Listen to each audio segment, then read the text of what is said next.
Hi, everybody. Welcome to Teaching and Learning at Home with Miss Larice. I am Miss Larice, and welcome. A little bit about me.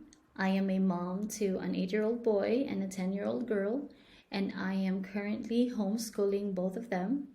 I am also an IB/PYP homeroom teacher and a literacy coordinator. I am a reader, a writer, and I just recently published or created my own blog. And so if that is something that you would like to check out, I am going to leave the link in the description box below. And so I created this channel for those of you who need a little bit of help or guidance with the things that you can do with your learners at home. In the last few episodes, we spoke about reading and writing.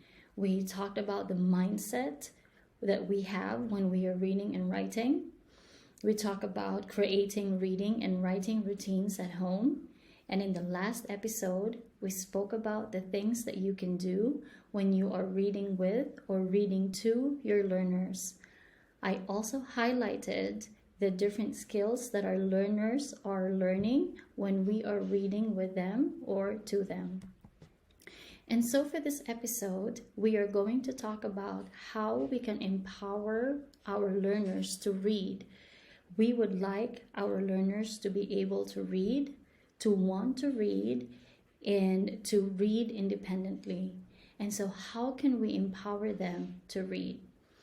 In the last episode, we talked about how reading is thinking, and a lot of these things that we can do with them when we are reading are also the same skills that they are learning or developing when we are reading with them.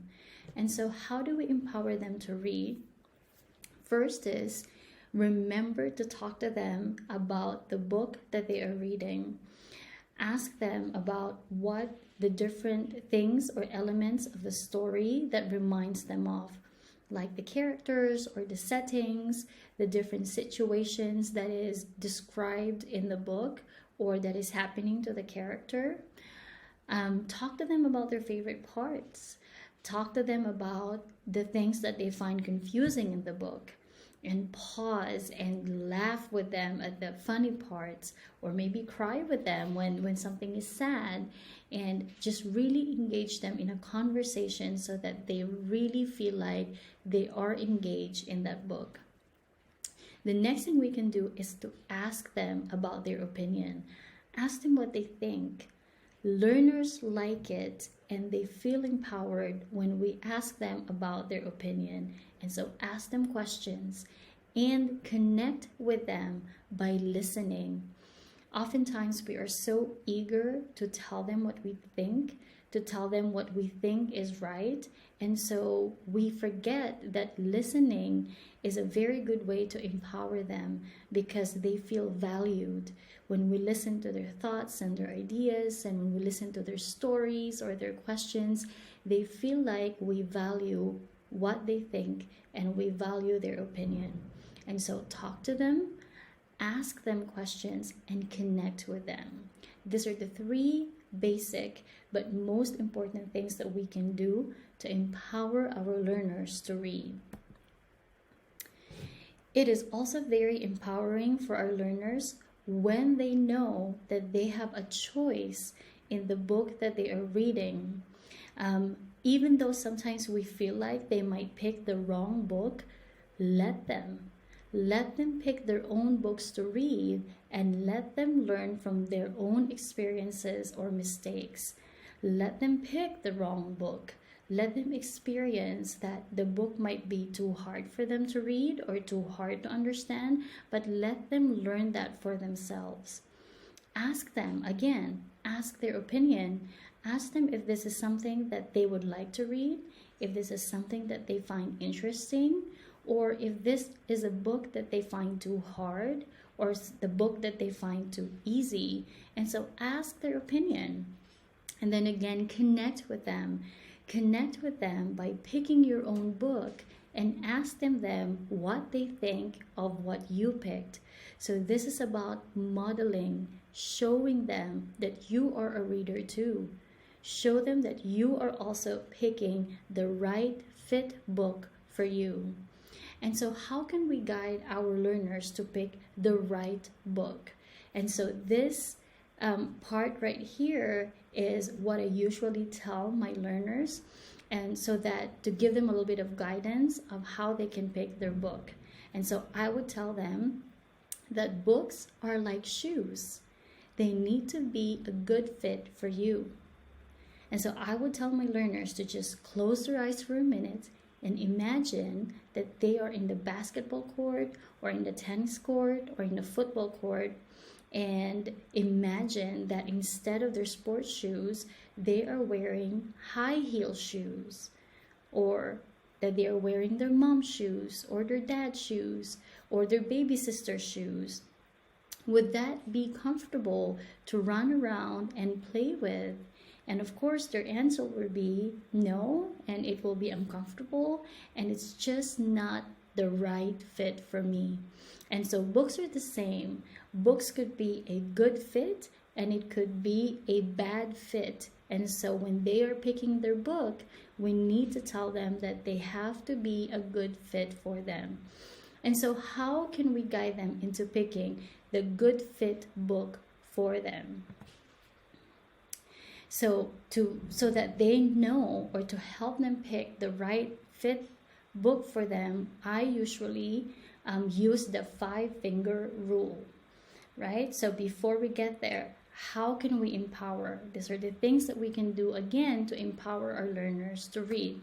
Allow them to experiment. And so when you are in the bookstore and you both are browsing through the books, allow them to pick different kinds of books and just grab them and open them and feel them. Let them experiment with the book. Open the book, start reading it. Let them try. Let them try reading the book and experience that book.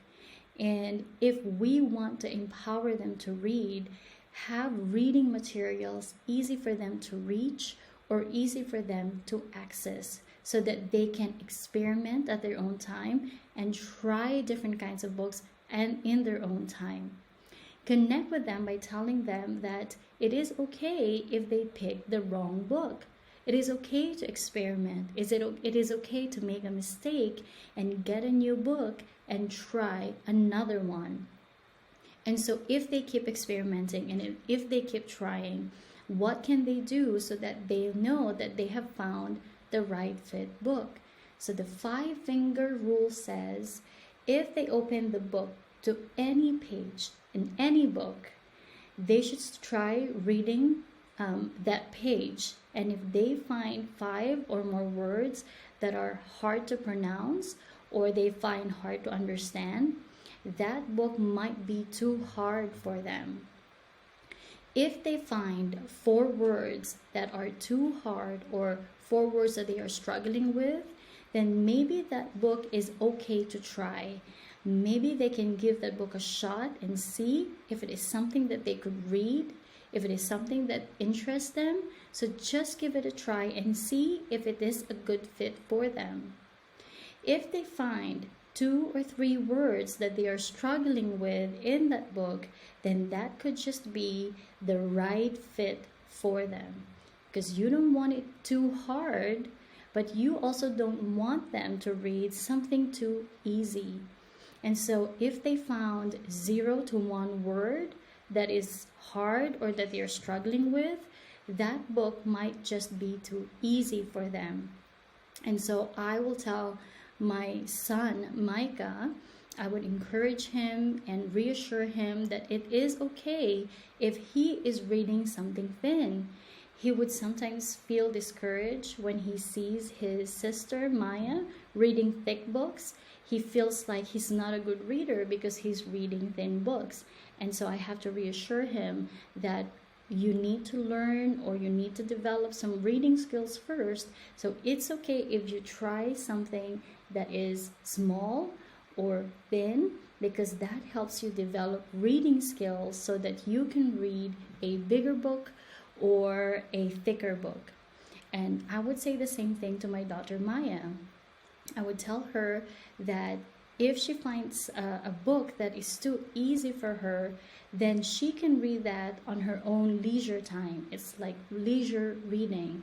But to be able to develop her reading skills, she still needs to read the right book for her, the book that would help her develop reading skills. Another thing that we can do to empower our learners to read is to let them get really engaged with the book. And one of the things that we can do so that they get engaged and really immersed in that book is to allow them to leave think marks in the book. And so before I would tell my learners to leave any marks on the book, I would tell them to ask mom and dad first if it is okay to leave these think marks on the book. I would also ask them if they own the book, because if they borrowed it from the library or if they borrowed it from someone, it might not be okay to leave marks on the book that they don't own. And so if mom says no and it's not okay to leave a mark on the book, or if the book is not theirs, then they can always just use sticky notes or post-it notes. And then they can just stick that on the book while they are reading, and then they can easily remove it when it is time to return it to the owner.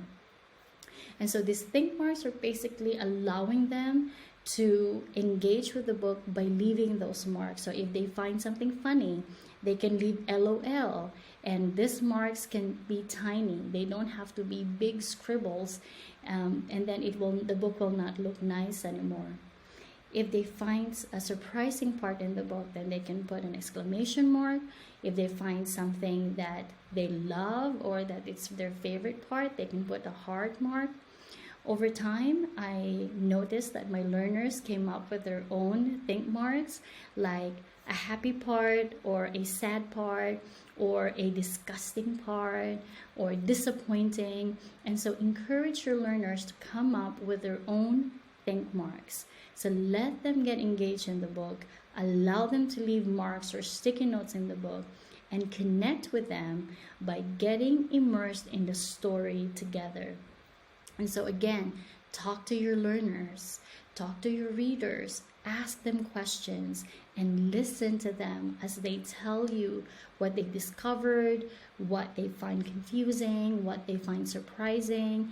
Connect with them by getting in the book immersed with them together.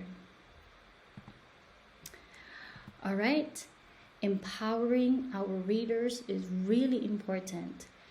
Giving them a choice in the books that they are going to read and allowing them to leave marks on the book allows them or let them know that they have a choice, and that empowers them to be independent readers and hopefully become independent learners.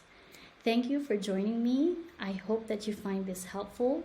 And if you find someone who might benefit from this video, please feel free to share this with them. And so please like and subscribe if this is something that you can use later, or if you would like to watch more videos like this, please turn on the notification bell and feel free to leave your questions or your suggestions in the comment box below. Thank you, and I will see you on episode 4. Bye.